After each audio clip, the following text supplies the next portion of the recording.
Hello friends, welcome back. आज हम economy के लेक्चर 4 पे हैं। आई होप पिछले 3 वीडियो से आपको इकोनॉमी में कुछ सीखने को ज़रूर मिला होगा। आज का वीडियो भी बहुत इंपॉर्टेंट है और वेरी क्रूशल टॉपिक जो बच्चों को बहुत तंग करता है, बट डोंट वरी, मैं आपके लिए इसको बहुत इजी बना दूंगा। एक्सचेंज रेट डायनेमिक्स, इसको हम समझेंगे गोल्ड प्राइसेस के कॉन्टेक्स्ट में, जो रिसेंटली आज की डेट में आप देखते हैं अपने आसपास न्यूज़पेपर्स में कि फ्लक्चुएट कर रहे हैं। तो कीपिंग दैट इन माइंड, हम पूरे एक्सचेंज रेट डायनेमिक्स को समझेंगे। ध्यान से सुनिएगा, चीज़ें इंपॉर्टेंट है। बट कंसेप्चुअली आज अगर ये चीज़ें क्लियर हो गई, आपको कभी इस एरिया में डिफिकल्टी नहीं आएगी, दैट्स माई प्रॉमिस। चलिए, सबसे पहला हम ये देखते हैं कि भाई, आफ्टर ऑल जैसे गोल्ड के जो प्राइसेस होते हैं ये फ्लक्चुएट करते क्यों हैं। एक एग्जांपल लो, आप अपने घर पे बैठे हो, रात को मोदी जी आए, 8 बजे एक अनाउंसमेंट किया। उन्होंने कहा कि भाई कल सुबह से लॉकडाउन लग जाएगा। अगर उन्होंने ऐसा अनाउंसमेंट किया, अब आपको लगता है कि यार कल से लॉकडाउन होगा, मेरे को मैगी खानी है, मेरे को मैगी जो है जाके ले आता हूँ। आप नीचे उतर जाते हो तुरंत अनाउंसमेंट के बाद, जाके मैगी खरीदने लगते हो। बाकी सारे लोग भी मैगी खरीदने लग जाते हैं। ग्रेजुअली क्या होता है, अगर बहुत सारे लोग एक ही टाइम पे एक इकोनॉमी में मैगी खरीदने लग जाएंगे, तो मैगी का प्राइस बढ़ जाएगा ना। इसी तरीके से जो है ना, गोल्ड के प्राइसेस भी चलते हैं। तो गोल्ड के प्राइसेस में क्या होता है कि जब लोग इकोनॉमी के बारे में वरी करते हैं, जैसे आपने वरी किया कि मोदी जी ने लॉकडाउन अनाउंस कर दिया, तो मेरा कल परसों खाना क्या होगा, क्योंकि अभी मैं स्विगी जोमेटो से मंगाता था वो तो नहीं आएगा। इसी तरीके से एक इकोनॉमी में जब लोग वरी करते हैं इकोनॉमी के बारे में कि इकोनॉमी की क्या डायरेक्शन है, वो किस जगह में जा रही है, क्या हो सकता है इकोनॉमी का फ्यूचर, जब वो थोड़ी सी अनसर्टिनिटी होती है ना, तो उस टाइम पे जनरली लोग क्या करते हैं, गोल्ड खरीदने लग जाते हैं। ये पॉइंट याद रखना। तो जब भी कोई अनसर्टेनिटी इकोनॉमी के बारे में होती है, कोई वरी लोगों को इकोनॉमी के बारे में होती है, तो लोगों का मिटिगेशन स्ट्रेटेजी क्या होता है, वो गोल्ड खरीदने लग जाते हैं। अब आप 1 मिनट के लिए सोचो कि जब बहुत सारे लोग नीचे उतर के गोल्ड खरीदने लग जाएंगे, तो इसका कॉन्सिक्वेंस क्या होगा। बहुत सारे लोग गोल्ड खरीदेंगे तो गोल्ड का प्राइस बढ़ जाएगा। लेकिन उसका रिवर्स सोच के देखो, कि जब बहुत सारे लोगों को ये समझ आने लगेगा कि नहीं, इकोनॉमी की डायरेक्शन ठीक है, इकोनॉमी में कुछ नहीं होने वाला, तो उस कॉन्टेक्स्ट में क्या होगा कि लोग काम हो जाएंगे, पीसफुल हो जाएंगे। जैसे ही लोग काम और पीसफुल होंगे, गोल्ड के प्राइसेस स्टैग्नेट करके ग्रेजुअली फॉल करने लग जाएंगे। तो गोल्ड प्राइस जो है वो मैगी की तरह काम करता है। बट इसके साथ साथ गोल्ड प्राइस को जो है फ्लक्चुएट करने में बहुत सारे फैक्टर्स रिस्पॉन्सिबल होते हैं। आओ एक एक करके देखते हैं। सबसे पहला फैक्टर है इंटरेस्ट रेट। अब 1 मिनट के लिए सोच के देखो, आपको इंटरेस्ट रेट पे कौन करता है, बैंक करता है। अब आप अगर बैंक के पास जाते हो, बैंक में जाके अपने एक अकाउंट में कुछ पैसा रखते हो, तो बैंक आपको उस पैसा रखने का एक इंटरेस्ट रेट देता है, राइट। 1 मिनट के लिए सोच के देखो कि अगर बैंक्स बहुत सारे जो हैं पूरे इंडिया में ये कहने लग जाएं कि हम इंटरेस्ट रेट लोगों को ज़्यादा देंगे, उनका ऑब्जेक्टिव ये है कि लोग आके बहुत सारा पैसा हमारे पास रखें। हम उनको ल्योर कर रहे हैं, मोटिवेट कर रहे हैं कि आपको इंटरेस्ट रेट ज़्यादा देंगे। अगर बैंक्स आपको इंटरेस्ट रेट ज़्यादा देते हैं तो क्या होता है, बहुत सारे लोग बैंक में जाकर अपना पैसा रखते हैं क्योंकि सबको इंटरेस्ट कमाना है। बट अगर आप 1 मिनट के लिए सोच के देखो कि अगर बैंक आज इंटरेस्ट रेट 8% दे रहा है सेविंग अकाउंट में, तो आप बड़े कंफर्टेबल हो कि यार 8% इन saving account is very good, मैं जाके जो है अपने पैसे को वहां पे सेव करता हूँ। बट थिंक अबाउट इट, कि अगर बैंक अनाउंस कर दे कल सुबह कि नहीं, अब हम 8% नहीं देंगे, अब हम 2% देंगे, तो आपको क्या लगेगा कि यार मेरा हार्ड अर्नड पैसा है, मैं उसको 2% इंटरेस्ट रेट पे क्यों करूं, बैंक में जाके क्यों रखूं। तो जब इंटरेस्ट रेट ज़्यादा होता है, तो लोग जानबूझ के अपना पैसा बैंक्स में रखते हैं ताकि वो इंटरेस्ट रेट का फ़ायदा उठाएं। लेकिन जब इंटरेस्ट रेट बैंक कम देने लग जाता है, तो जानबूझ के लोग क्या करते हैं कि वो बैंक में पैसा नहीं रखते। अब आप बैंक में पैसा नहीं रखोगे तो पैसा कहाँ रखोगे, बहुत सारा कैश है। तो लोग प्रेफर करते हैं गोल्ड खरीदने का। तो ये लिंकेज याद रखो, ये रिलेशन याद रखो। इंटरेस्ट रेट हाई है, तो आपको चाहिए कि मेरे को इंटरेस्ट रेट का फायदा लेना है, आप क्या करोगे, बैंक में पैसा रखोगे। इंटरेस्ट रेट लो है तो आप बैंक में नहीं रखोगे, क्योंकि बैंक में रखने का कोई लॉजिक नहीं है कम इंटरेस्ट रेट पे। तब आप गोल्ड खरीदोगे। तो गोल्ड का प्राइस कब बढ़ेगा, जब बहुत सारे लोग गोल्ड खरीदेंगे। और बहुत सारे लोग गोल्ड कब खरीदेंगे, जब बेसिकली इंटरेस्ट रेट लो होगा। तो अगर इकोनॉमी में इंटरेस्ट रेट्स कम है, तो दैट इज एन इंडिकेटर कि उस समय इकोनॉमी में people must be buying more gold. ये चीज याद रखना, this is a very important point. अब दूसरा ड्राइवर होता है इन्फ्लेशन।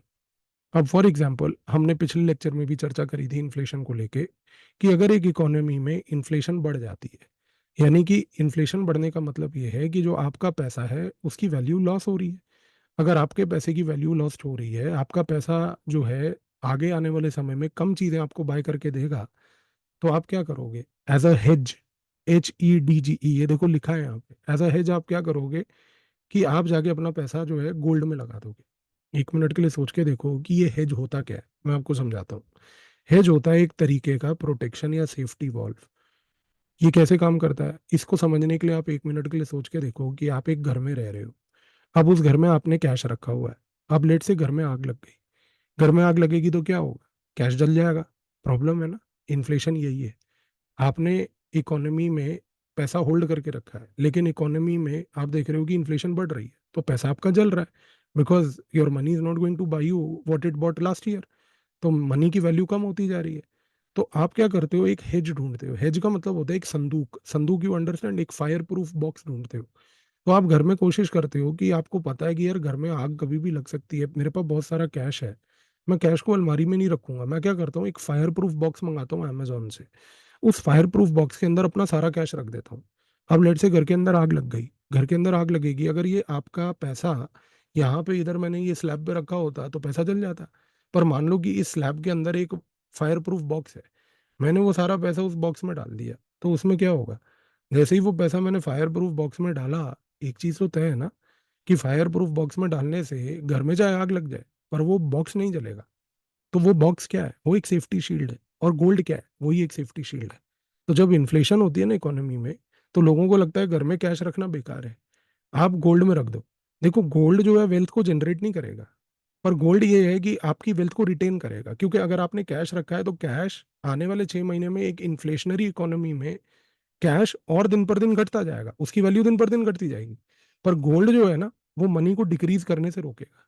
वो गोल्ड जो है एक हेज बन जाएगा, एक फायर प्रूफ बॉक्स बन जाएगा। समझ में आया ये आपको? तो गोल्ड का इन्वेस्टमेंट इन्फ्लेशन के टाइम पे इसलिए होता है। चौथा ड्राइवर देखो क्या है, ग्लोबल अनसर्टिनिटी। ग्लोबल अनसर्टिनिटी का मतलब ये होता है कि जैसे कि मान लो, मैंने आपको वीडियो के स्टार्टिंग में भी बोला कि लोगों को समझ नहीं आ रहा इकोनॉमी में क्या होगा, परेशान हो रहे हैं। ट्रम्प जो है वो कह रहा है मैं टैरिफ लगाऊंगा। ट्रम्प अगर टैरिफ लगाता है तो लोगों को पता नहीं कि टैरिफ और कैसे अनफोल्ड होगी, तो लोग डरे हुए गोल्ड ले लेंगे। यूक्रेन और रशिया के बीच में लड़ाई हो गई, लोगों को समझ नहीं आ रहा यूरोप का फ्यूचर क्या होगा, यूरोप के लोग क्या करेंगे? गोल्ड ले लेंगे। इंडिया पाकिस्तान के बीच में लड़ाई के बादल बन रहे हैं, हम उनका पानी रोक रहे हैं, अभी जो है हम लोग कभी मॉक ड्रिल करा रहे हैं, कुछ ना कुछ कर रहे हैं। तो लोगों को क्या लग रहा है, यार इंडिया पाकिस्तान के बीच में वॉर होगी, कल को इन्फ्लेशन बढ़ जाएगी, गोल्ड ले लेंगे। तो पीपल क्या करते हैं? People will always buy gold as a safe bet. क्योंकि गोल्ड जो है क्या है, आपको समझना है बेटा, एक सेफ बेट है। एक ऐसी बेट है कि जब आपने पैसा एक बार गोल्ड में लगा दिया, तो गोल्ड कम से कम आपकी पैसे की वैल्यू को होल्ड करेगा, उसको गिरने नहीं देगा जो इन्फ्लेशन के टाइम पे या अनसर्टेनिटी के टाइम पे गिरेगी। तो ये चीज आपको याद रखनी है। तो यानी कि हमने क्या बोला? हमने ये बोला कि भाई when the prices rise, inflation अगर, जब इन्फ्लेशन होगी तो मनी विल लूज वैल्यू। जब मनी विल लूज वैल्यू तो पीपल विल बाय गोल्ड। अब यहाँ पे एक प्रॉब्लम है। प्रॉब्लम ये है कि इंडिया में हम लोग गोल्ड तो खरीद लेते हैं, पर अपन गोल्ड प्रोड्यूस नहीं करते। गोल्ड प्रोड्यूस नहीं करते का मतलब क्या है कि अगर अपने यहाँ पर गोल्ड अपन को चाहिए तो अपने को गोल्ड इंपोर्ट करना पड़ता है। क्योंकि हमारे यहाँ, समझने की कोशिश करो, गोल्ड की डिमांड हमेशा है, गोल्ड की सप्लाई नहीं है। और डिमांड ज़्यादा हो, सप्लाई कम हो, ये एक इन्फ्लेशन का पॉइंट है, पिछले वीडियो में हमने इसको पढ़ा था। अब यहाँ पर समझने की कोशिश करो, हो क्या रहा है कि इंडिया में इन्फ्लेशन हुआ, प्राइस बढ़े, लोगों को समझ आ गया कि मनी इज लूजिंग वैल्यू, तो लोग अब क्या करेंगे? They will start buying gold. अब जब लोग गोल्ड खरीदने लगेंगे तो डिमांड गोल्ड की बढ़ जाएगी। जब गोल्ड की डिमांड बढ़ जाएगी तो प्रॉब्लम क्या होगी? अपन के पास गोल्ड प्रोडक्शन है नहीं उतनी, तो हम क्या करेंगे? गोल्ड को इंपोर्ट करेंगे। अच्छा, अब आप गोल्ड को इंपोर्ट करोगे तो किसी भी कंट्री से खरीदोगे। अब हम कंट्री को नहीं देख रहे कि कहाँ से खरीदेंगे, वो ज्योग्राफी का पार्ट है, उसको कभी अलग से देखेंगे। हम कह रहे हैं कि हम गोल्ड को खरीदेंगे। अगर हमने गोल्ड खरीदा, किसी भी चीज़ से कोई हमने चीज़ खरीदी, तो हमें पैसा देना होता है ना यार। मार्केट में आप जाके चॉकलेट खरीदते हो, आप उसको 10 रुपए देते हो। तो अब आपने अगर किसी कंट्री से गोल्ड खरीदा तो आपको उसको पैसा देना है। अब दूसरी कंट्री ये कहेगी कि भाई मुझे एक पैसा ऐसी करेंसी में चाहिए जो यूनिवर्सल करेंसी है, कि जो मैं तेरे पास भी यूज कर सकूं, किसी और के पास भी जाके यूज कर सकूं। वो करेंसी कौन सी है? डॉलर। यानी कि जब आप गोल्ड किसी से खरीदने जाओगे तो आपको उसको पैसा देना है। पैसा क्या है? डॉलर है। आपको उसको डॉलर देना है। यानी कि आप जब भी गोल्ड को इंपोर्ट करोगे, you will and up in paying dollars. यानी कि जितना ज़्यादा गोल्ड का डिमांड बढ़ेगा, उतने ज़्यादा गोल्ड का इंपोर्ट बढ़ेगा। और जितना ज़्यादा गोल्ड का इंपोर्ट बढ़ेगा, उतने ज़्यादा डॉलर आपको खर्चने पड़ेंगे। पर यहाँ एक प्रॉब्लम है। प्रॉब्लम ये है कि हमारे पास उतने डॉलर तो है ही नहीं। क्यों? क्योंकि हम ज़्यादातर चीज़ें तो इंपोर्ट ही करते हैं। यानी कि हमारे पास जो भी डॉलर्स इकट्ठे होते हैं, हम उन डॉलर्स को खर्च देते हैं चीज़ों को इंपोर्ट करने में। हम चीज़ें आज की डेट में उस लेवल पे एक्सपोर्ट नहीं कर पा रहे हैं कि हमारे पास एक एक्सपोर्ट सरप्लस है। समझने की कोशिश करो, अगर हम इंडिया में बैठ के बहुत सारी चीजें बाहर बेचना शुरू कर देंगे पूरे वर्ल्ड में, तो जो लोग दूसरे अपन से खरीदेंगे, हम उनको बोल सकते हैं ना कि देख भाई, तू अपन से खरीद रहा है तो तू भी अपन को जो है यूएस डॉलर में पे कर। तो ये चीज को समझो। अगर हमारे एक्सपोर्ट ज्यादा होंगे तो हम दूसरे कंट्रीज को बोलेंगे कि आप हमसे जो है चीजें खरीदो और हमें यूएस डॉलर दो। तो उस केस में क्या होगा? अगर इंडिया के एक्सपोर्ट ज्यादा होंगे तो हम नॉट ओनली मार्केट्स में चीजें बेच पाएंगे, बल्कि हम बहुत सारे डॉलर इकट्ठे कर पाएंगे। लेकिन प्रॉब्लम क्या है, अभी हमारे पास उतने एक्सपोर्ट्स नहीं है, हमारे पास थोड़े से एक्सपोर्ट्स हैं। हम ये नहीं कह रहे बिल्कुल एक्सपोर्ट्स नहीं, थोड़े हैं। लेकिन हमारे क्योंकि जो थोड़े से एक्सपोर्ट्स हैं, उन एक्सपोर्ट्स को करके हम कुछ डॉलर तो इकट्ठे कर लेते हैं। लेकिन प्रॉब्लम ये है कि हमारे इंपोर्ट्स इतने ज़्यादा हैं कि जो वो थोड़े से डॉलर भी इकट्ठे होते हैं ना, वो हमारे पास रहते नहीं है फिर। इससे एक प्रॉब्लम क्रिएट होती है। प्रॉब्लम क्या क्रिएट होती है? अब आप एक चीज़ को समझने की कोशिश करो। पहले आपको $1 अगर खरीदना था तो आपको 70 रुपीज़ खर्चने थे। ठीक है, 70 रुपीज़ अगर आप दोगे किसी को तो वो आपको $1 वापस देगा। लेकिन प्रॉब्लम क्या है? अभी हमने बोला कि भाई इंडिया में डॉलर की डिमांड बढ़ गई। डॉलर की डिमांड क्यों बढ़ गई? क्योंकि इंडिया में गोल्ड की डिमांड बढ़ गई। गोल्ड की डिमांड बढ़ेगी तो क्या होगा? गोल्ड को इंपोर्ट करना पड़ेगा। गोल्ड को इंपोर्ट करना पड़ेगा मतलब उसके लिए और डॉलर चाहिए होंगे।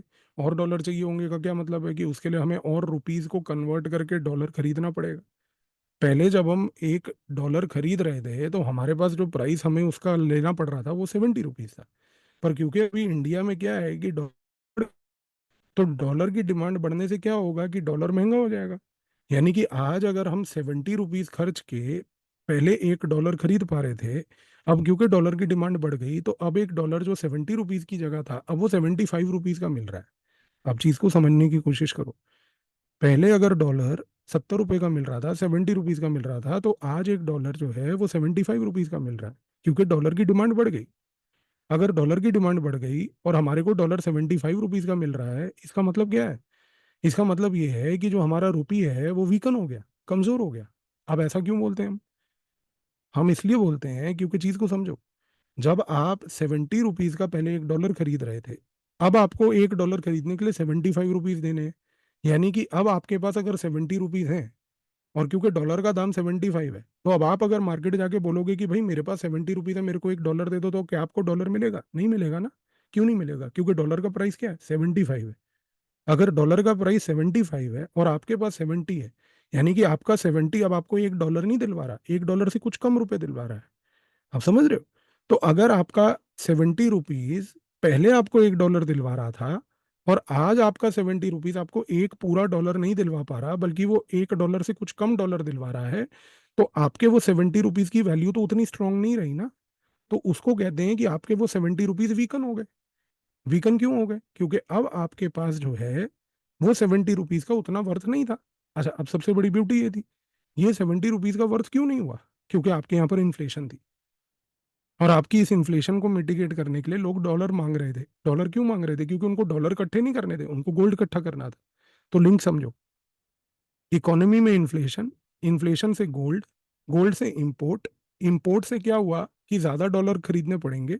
ज्यादा डॉलर खरीदने का मतलब क्या हुआ कि डॉलर की डिमांड बढ़ेगी। डॉलर की डिमांड बढ़ेगा का मतलब क्या हुआ कि आपको डॉलर ज्यादा खरीदने के लिए अपने रुपए और देने पड़ेंगे। और डॉलर की जैसे ही डिमांड बढ़ेगी, आपका रुपये उतना वीकन होता जाएगा। तो ये चीज आपको क्लियर हो जानी चाहिए। अब देखो ये प्रॉब्लम कैसे इफेक्ट करती है।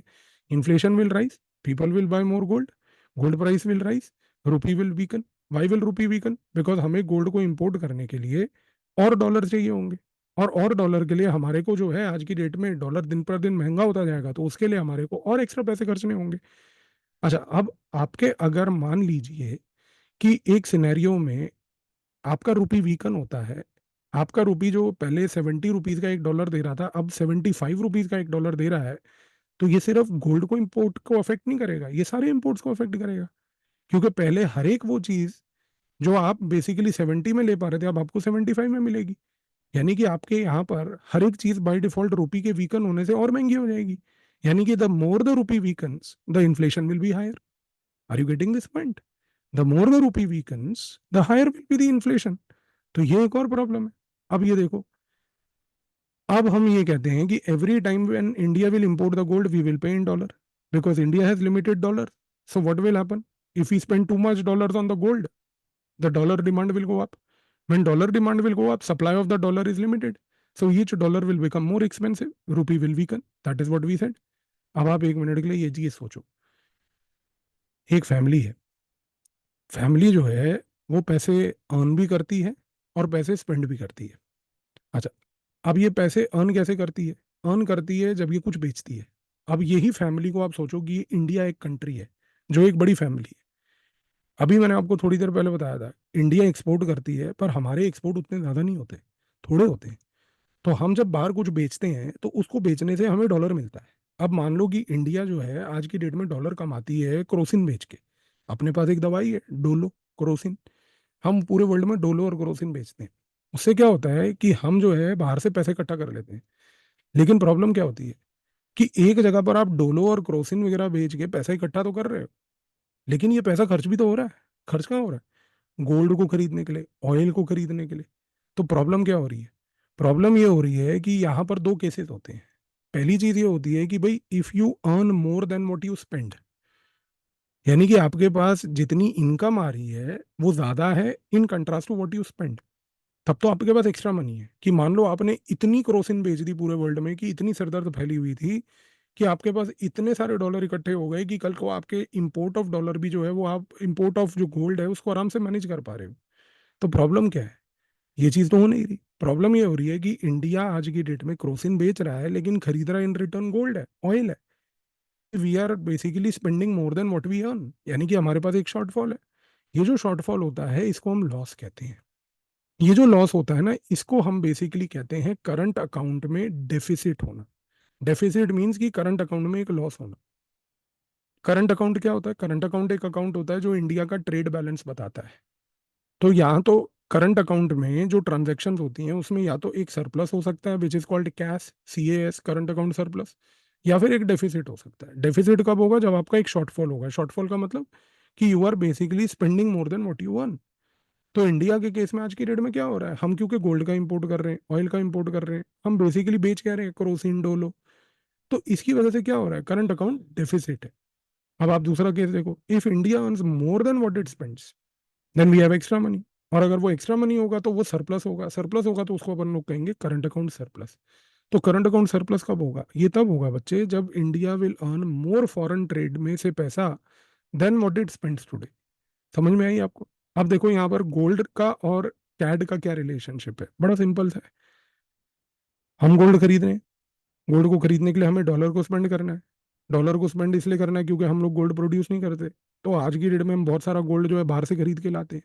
बाहर से जब हम खरीद के लाते हैं तो जब हम बहुत सारा डॉलर्स खर्च के आते हैं तो हमारा जो इंपोर्ट बिल है वो बढ़ जाता है। हमारी टोटल स्पेंडिंग बढ़ जाती है। और क्योंकि हमारे पास उतने आज की डेट में एक्सपोर्ट्स के बेसिस पे अर्निंग नहीं है कवर करने की, तो उसका मतलब ये हुआ कि जितना गोल्ड हम इंपोर्ट करेंगे उतने डॉलर हम खर्चेंगे, और जितने डॉलर हम खर्चेंगे उतना करंट अकाउंट डेफिसिट बढ़ेगा। तो जितना अपन का करंट अकाउंट डेफिसिट बढ़ेगा उतना प्रॉब्लम है हमारे लिए, क्योंकि हमारे पास सरप्लस है नहीं, डेफिसिट बढ़ा है। अब देखो, हाई करंट अकाउंट डेफिसिट का क्या मतलब है? अब हाई करंट अकाउंट डेफिसिट का मतलब ये है कि आप ये पैसा या तो कहीं ना कहीं से तो लाओगे, या तो अपनी सेविंग से लाओगे या बोरोइंग से लाओगे। अब ये एक अलग इशू है कि आपका अगर करंट अकाउंट डेफिसिट रिपीटेडली लंबे समय से बढ़ा है तो आपको कुछ ना कुछ करके उस डेफिसिट को तो घटाना है ना, क्योंकि ये लॉन्ग रन में बड़ा होना तो बड़ा रिस्की है ना भैया। तो इसको हम घटाएंगे कैसे? अब देखो, इसके लिए गवर्नमेंट ने एक तरीका ढूंढा। गवर्नमेंट को ये समझ आया कि यार आज की डेट में जो लोग हैं हमारे केस में क्या कर रहे हैं कि वो गोल्ड खरीदे जा रहे हैं। गोल्ड खरीद रहे हैं क्योंकि इंडिया में इन्फ्लेशन है, ग्लोबल अनसर्टेनिटी है, इंटरेस्ट रेट एटसेट्रा, वो सारे फैक्टर हैं। लेकिन गोल्ड के खरीदने से क्या हो रहा है कि करंट अकाउंट डेफिसिट बढ़ रहा है और साथ में रुपी वीकन हो रहा है। तो अगर गोल्ड खरीदने से करंट अकाउंट डेफिसिट बढ़ रहा है और रुपी वीकन हो रहा है तो फिर गवर्नमेंट ने एक स्कीम निकाली कॉल्ड गोल्ड मोनेटाइजेशन स्कीम।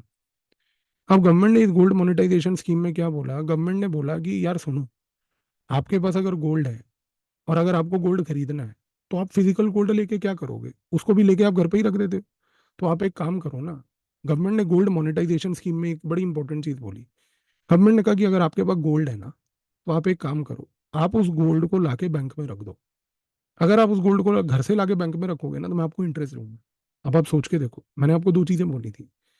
पहली चीज मैंने आपको बोली थी कि अगर बैंक आपको ज्यादा इंटरेस्ट दे तो लोगों में मोटिवेशन रहता है कि हम चीजों को जाके बैंक में डिपॉजिट करें, यानी कि कैश डिपॉजिट करें। तो गोल्ड मोनेटाइजेशन स्कीम का सबसे पहला ऑब्जेक्टिव क्या है? लोगों के पास गोल्ड है तो उनको बोलो गोल्ड ला के दो, हम आपको इंटरेस्ट देंगे।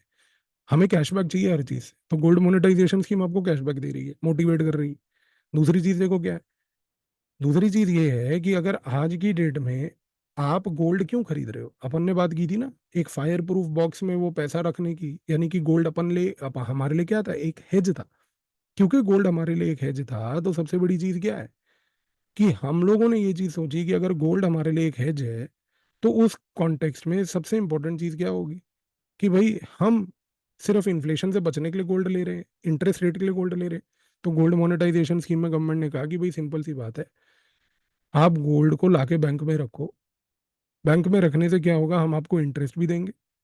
इंटरेस्ट देने से क्या होगा कि कम से कम आपके अंदर वो अर्ज नहीं आएगा बार बार और गोल्ड खरीदने का। जब आपके अंदर वो अर्ज नहीं आएगा और गोल्ड खरीदने का, तो इसका मतलब क्या होगा कि गोल्ड के इंपोर्ट कम होंगे। गोल्ड के इंपोर्ट कम होंगे तो हमारे को डॉलर का खर्चा कम करना पड़ेगा, यानी कि रुपी वीकन कम होगा। अगर रुपी वीकन कम होगा तो साथ में क्या होगा, करंट अकाउंट डेफिसिट जो है वो भी हमारा मैनेज हो जाएगा। तो ये सारे फैक्टर्स यहाँ पर वर्क करते हैं। अब आप देखिए गोल्ड मोनेटाइजेशन स्कीम जो है ये कैसे मदद करती है। गोल्ड मोनेटाइजेशन स्कीम के तहत सबसे बड़ी चीज़ क्या है कि भाई गोल्ड के जो इंपोर्ट्स हैं वो रिड्यूस होंगे, फॉरेन से मनी जो खर्चना है वो भी रिड्यूस होगा, करंट अकाउंट डेफिसिट इंप्रूव होगा, और सबसे बड़ी बात, जो भी गोल्ड आपके घर पे पड़ा है, आपको उससे इंटरेस्ट रेट मिलेगा। और वो फर्स्ट पॉइंट याद कीजिए, banks if they give interest rate, people will prefer to keep the cash in banks. Gold monetisation scheme means keep your gold in bank. तो आइडिया यहाँ पर वही है। दो तीन चीजें याद रखेंगे, India today is the second largest importer of the gold. इसके साथ साथ जब भी इन्फ्लेशन राइज होती है, people rush to buy gold, prices of the gold will go up. Gold monetisation scheme का ऑब्जेक्टिव क्या है, आइडल गोल्ड को मोबिलाइज करके बैंक में लाओ, इंपोर्ट डिपेंडेंसी घटाओ, लोगों को इंटरेस्ट रेट दो।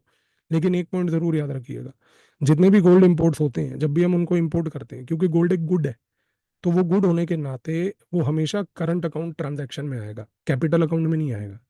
तो जो आरबीआई एक करंट अकाउंट और कैपिटल अकाउंट के रिकॉर्ड्स रखती है, उस रिकॉर्ड में हमेशा गोल्ड जो है, क्योंकि एक गुड है, तो गुड होने के नाते वो करंट अकाउंट में आएगा, कैपिटल अकाउंट में नहीं आएगा। अब देखो ये यूपीएससी का ना एक 2021 का एक प्रीलिम एग्जाम का क्वेश्चन है, देखो कितना इजी क्वेश्चन है ये। Gold price in an economy fluctuate and can be influenced by interest rate, yes we know that, inflation, yes we know that, global uncertainty, yes we know that, answer is D 1 2 3। कितना easy question है, कोई difficult लगा आपको? एक और question लो 2023 का। With reference to India, consider the following statements. Rising price of gold increases the current account deficit. ये बात तो फैक्ट है। अभी मैंने आपको बताया ना कि जब गोल्ड इंपोर्ट करेंगे, उतना ही हमारा करंट अकाउंट डेफिसिट बढ़ेगा। करंट अकाउंट डेफिसिट क्यों बढ़ेगा? क्योंकि गोल्ड खरीदने के लिए हमें डॉलर खर्चने पड़ेंगे, डॉलर हमारे पास उतने हैं नहीं। तो रुपी वीकन होता जाएगा और करंट अकाउंट डेफिसिट बढ़ता जाएगा, इसीलिए गोल्ड मोनेटाइजेशन स्कीम भी आई थी।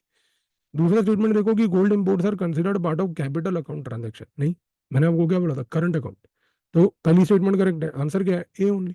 कितनी इजी क्वेश्चन है यार, कंसेप्चुअल क्लैरिटी रखो भाई, मैं कह रहा हूँ आपको कोई इकोनॉमी में दिक्कत नहीं आएगी।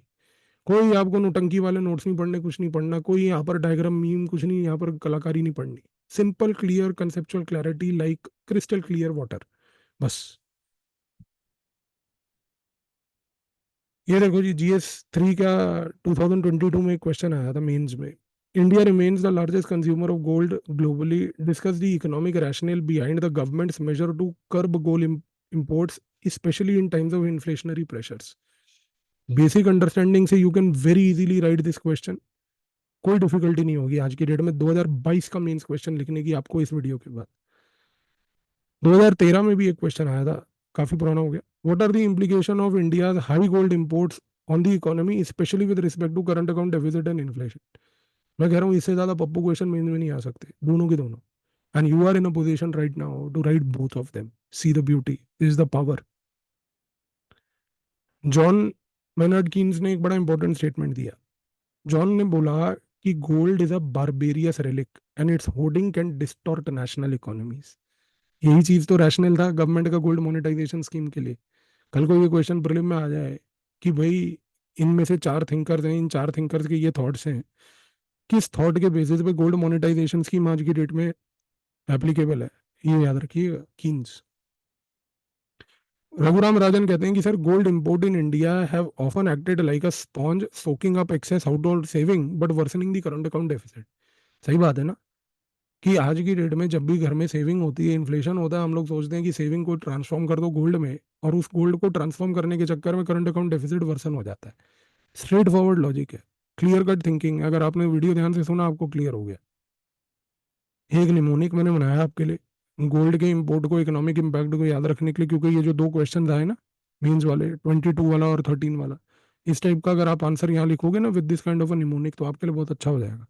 निमोनिक का कैट शाइन्स, कैट शाइन्स का मतलब होता है current account deficit, attracts hoarding, drains forex, savings are diverted, high inflation, import surge, negative BOP impact, exchange rate worsens, sovereign risk rises।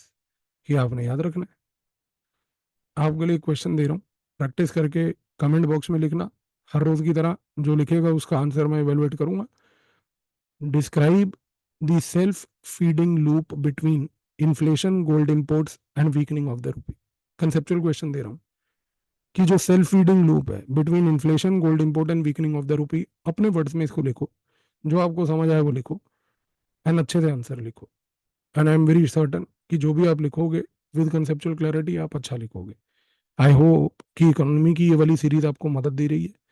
आने वाले समय में इकोनॉमी की इस सीरीज के बाद इसी सीरीज का एक्सटेंशन में मैं आपके साथ गवर्नमेंट स्कीम्स की चर्चा करूंगा, और गवर्नमेंट स्कीम्स की चर्चा करके हम पूरा इस इकोनॉमी की सीरीज को कंप्लीट करेंगे।